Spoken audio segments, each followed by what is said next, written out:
नमस्ते। मैं doctor S के शर्मा आपका स्वागत करता हूं आज के इस अद्भुत वीडियो में। और आज हम सीखेंगे इनवॉल्यूट ऑफ सर्कल बनाना। तो चलिए समझते हैं कि कैसे बनाते हैं इनवॉल्यूट ऑफ सर्कल। तो सर्कल तो आपने देखा होगा, इस तरह का सर्कल दिखता है आपको कुछ। ये सर्कुलर ऑब्जेक्ट आपको नजर आ रहा है जो हमारी टी शर्ट के सामने है। This is circular object. Okay, देखते हैं प्रॉब्लम को।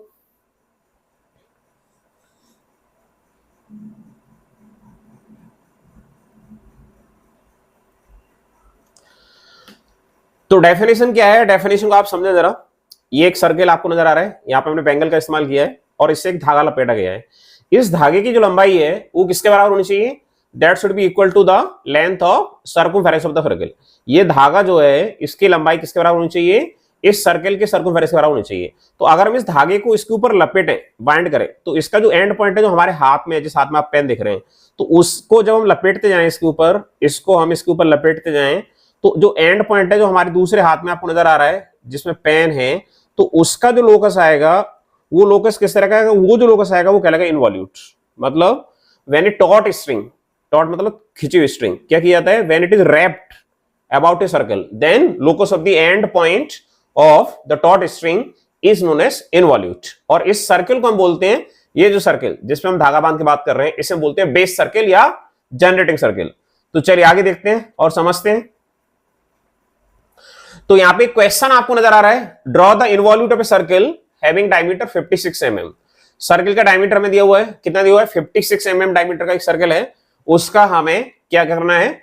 एक इनवॉल्यूट बनाना है। तो आप जानते हैं अच्छी तरह से कि अगर सर्कमफेरेंस ऑफ सर्कल आपको ज्ञात करना है तो circumference is equal to pi times diameter. Circumference, length of circumference, that will be equal to pi times diameter. तो diameter is 56 mm and pi is 22/7 multiplied by 56। 7 से ये 8 बार कट जाएगा और ये आएगा 176 mm, यानी 17.6 mm सेंटीमीटर है इसके सर्कमफेरेंस की लंबाई। ये आपको स्पष्ट हो गया होगा। चलिए आगे जाते हैं। तो सबसे पहला काम क्या किया हमने? सबसे पहले किया है, आप देखिए, draw a circle of given diameter. और डायमीटर यहां पे कितना दिया हुआ है हमें? 56 mm। तो 56 mm डायमीटर का हमने ये सर्कल बनाया है पावर पॉइंट पे, पूरा नाप के बनाया है। एग्जैक्टली ये 5.6 ही बनेगा। तो आप इसे किससे बनाएंगे? आप कंपास से बनाएंगे। कंपास से आप नाप लेंगे और आप सर्कल बनाएंगे। अगली स्टेप में क्या किया हमने? अगली स्टेप में draw tangent at any point of the circle whose length is equal to circumference of the circle. ये जो ब्लू कलर का टेंजेंट खींचा गया है, इसे आप किसी भी पॉइंट पे बना सकते हैं। जरूरी नहीं कि हॉरिजॉन्टल बनाए, वर्टिकल, इंक्लाइंड, सर्कल के किसी भी पॉइंट पर बना सकते हो। लेकिन कंडीशन यही है कि इस टेंजेंट की जो लंबाई है, टेंजेंट की जो लेंथ है, that should be equal to circumference of the circle, that is 176 mm। अभी आपने देखा था कैलकुलेशन, इस टेंजेंट की लंबाई कितनी होगी? जो सर्कल की सर्कमफेरेंस है। अभी आपने जो धागे का एग्जांपल देखा था कि जब हम इस धागे को लपेटेंगे इस चूड़ी के ऊपर, तो धागे की लंबाई कितनी होनी चाहिए? Equal to the circumference of the circle. तो ऐसे ही यहाँ पे टेंजेंट की लंबाई होनी चाहिए। आपने क्या टेंजेंट उस पर लपेटेंगे? बिल्कुल बिल्कुल वैसा ही होने वाला है कुछ। अब हमने क्या किया? इस सर्कल को हमें 8 पार्ट्स में डिवाइड करना है। आपने 8 पार्ट्स क्यों? ज्यादा क्यों नहीं? या तो 8 पार्ट्स में डिवाइड करते हैं या 12 पार्ट्स में डिवाइड करते हैं।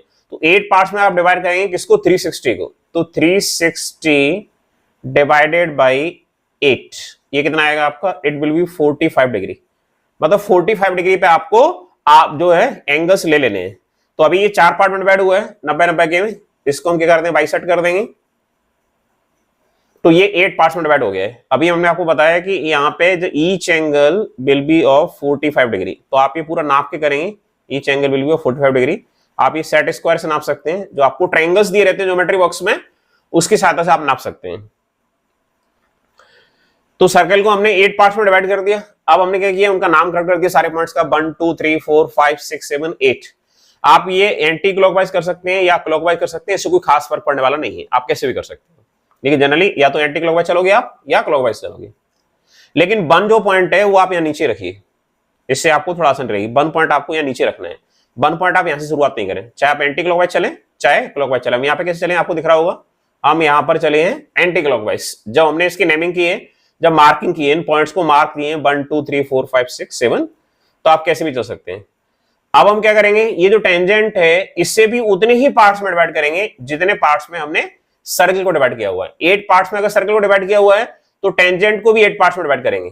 अगर हमने सर्किल को 12 पार्ट्स में डिवाइड किया हुआ है तो टेंजेंट को भी हम 12 पार्ट्स में डिवाइड करेंगे। तो हम टेंजेंट को 12 पार्ट्स में डिवाइड करते हैं। इसके लिए हमने इस पे एक इंक्लाइंड लाइन खींची, आपने देखा, और इस इंक्लाइंड लाइन पे हमने बराबर दूरी पर आर्क लगाए। कितने आर्क लगाएंगे हम, ताकि 8 हिस्सों में बट जाए। 1 2 3 4 5 6 7 8 आर्क काटे गए बराबर लंबाई के। आपको कितनी लेनी है, जितनी आपकी मर्जी हो, 1 सेंटीमीटर, 2 सेंटीमीटर, 1.5, 0.5, जो आपकी मर्जी हो। आपको ये आर्क जो लगाने हैं कंपास की सहायता से, ये बराबर दूरी पर लगाने होंगे। उसके पश्चात किया कि हमने थोड़ा नेमिंग दे दी इनको, C1 C2 C3 C4 C5 C6 C7 C8, और लास्ट वाला जो पॉइंट है टेंजेंट का, उसे भी आप देख पा रहे हैं, इससे भी हमने 9 नेम दे दिया है। अब हम C8 को 9 से जोड़ेंगे। ये हमने तो ऐसे रैंडमली जोड़ा हुआ है, लेकिन आप इससे जोड़ेंगे किसकी सहायता से, स्केल की सहायता से, जो आपको अगले ही डायग्राम में दिखेगा। ये आपने जोड़ दिया। अब इसके बाद आप रोलर स्केल का इस्तेमाल करेंगे। रोलर स्केल की सहायता से इसके पैरेलल, किसके पैरेलल, ये जो बना है लाइन C8 से 9 के बीच में जो लाइन बना है, इसके पैरेलल ही आपको लाइन यहां पर खींचनी होगी इस तरह से। ये सारी लाइंस आपको रोलर स्केल से बनानी है, पैरेलल बनानी है। अभी हम आपको बना रहे हैं, लेकिन अभी आपको अच्छी इमेज भी दिखने वाली है। ये आपको सब रोलर स्केल की सहायता से बनानी है। ये दूसरा आगे लाइन उससे पैरेलल, ये तीसरा, चौथा, पांचवा, छठवां, सातवां, आठवां। तो इस प्रकार से ये जो आपका टेंजेंट है 1 9, ये 8 हिस्सों में बट गया है। अब हमने क्या किया, वही किया, इस टेंजेंट के जो वो थे, जो पॉइंट्स मिले हमें, उनको हमने नेमिंग कर दिया। 1 2 3 4 5 6 7 8 9। 9 तो पहले से था हमारा, तो ये आपको जरूर दिख रहा होगा 9, लेकिन 9 हिस्सों में नहीं बटा है, 8 हिस्सों में बटा है। इससे का मतलब है कितने पार्ट्स में डिवाइड हुआ है। This is 1 part, this is second part, 3 से 4 के बीच में थर्ड पार्ट, 4 से 5 के बीच में fourth, this is fifth, this is sixth, this is seventh, this is eighth. तो ये टोटल 8 हिस्सों में बटा हुआ है। आप नंबर से जो है भ्रमित ना हो कि 9 हिस्से नहीं है। एक तो 1 इनिशियल है और 9 जो है that is the last point. तो ये tangent has been divided into 8 parts only. तो ऐसा 9 पार्ट्स आपको नहीं लगना चाहिए। अब हमने क्या किया, अब हमने 2 पॉइंट्स पे भी टेंजेंट खींचा, फिर हमने 3 पॉइंट पे टेंजेंट खींचा, 4 पे भी खींचा, 5 पे भी खींचा, 6 पे भी टेंजेंट खींचा, 7 पे खींचा, 8 पे खींचा, और 1 पे तो ऑलरेडी है ही। लेकिन आपको ध्यान क्या रखना है, आपको ध्यान ये रखना है कि जो 2 पर येलो कलर का टेंजेंट खींचा गया है, इसकी लंबाई कितनी होगी, इसकी लंबाई 2 9 के बराबर होगी। ये जो 2 9 आपको यहां दिख रहा है, ये इसके बराबर होगी। फिर ये जो रेड कलर का आपको दिख रहा है टेंजेंट, इसकी लंबाई किसके बराबर होगी, इसकी लंबाई 3 से 9 के बराबर होगी। मतलब यहां से आपको नाम है 3 से 9। फिर जो 4 पे जो ग्रीन कलर का टेंजेंट खींच रहा है, इसकी लंबाई किसके बराबर होगी, इसकी लंबाई 4 9 के बराबर होगी। और ये सारी लंबाई आपको किस लेनी है, यहां से 4 9 के बराबर होगी। और ये 5 पे जो येलो कलर का टेंजेंट दिख रहा है आपको, इस पे लंबाई कितनी होगी, 5 9 के बराबर होगी। 5 9 कहां से लेने आपको, जो बड़ा टेंजेंट खींचा था अपन ने शुरुआत में। फिर 6 पे जो टेंजेंट खींचा, वहां पे भी 6 9 के बराबर होगी। 7 पे खींचा 6 9 के बराबर, 7 9 के बराबर होगी। और 8 पे खींचा, उसकी लंबाई 8 9 के बराबर होगी। और ये सारी लंबाई कहां से नापनी है हमें, ये इस वाले टेंजेंट में नापनी है, इस वाले टेंजेंट से। ये सारी लंबाई इस वाले टेंजेंट से नापनी है। बस हो गया काम। जैसे ये हो गया, फिर आप क्या करेंगे, आप इन सारे पॉइंट्स को कंपास के साथ मिला। आपको कंपास की जरूरत है, कंपास दिख रहा है आपको, यहां पे आप कंपास से मिला देंगे इनको। लेकिन कंपास में सेंटर किसे मानेंगे, सेंटर मानेंगे यहां पर 1 को। अगली बार सेंटर मानेंगे 2 को, 2 को मानेंगे तो आप कंपास के साथ इन्हें मिला देंगे। फिर अगली बार सेंटर किसे मानेंगे आप, अगली बार मानेंगे 3 को, 3 को तो आप फिर इन्हें मिला देंगे कंपास की हेल्प से। फिर अगली बार किसको मानेंगे आप, 4 को, 4 को सेंटर मानेंगे और इन 9 को मिला देंगे।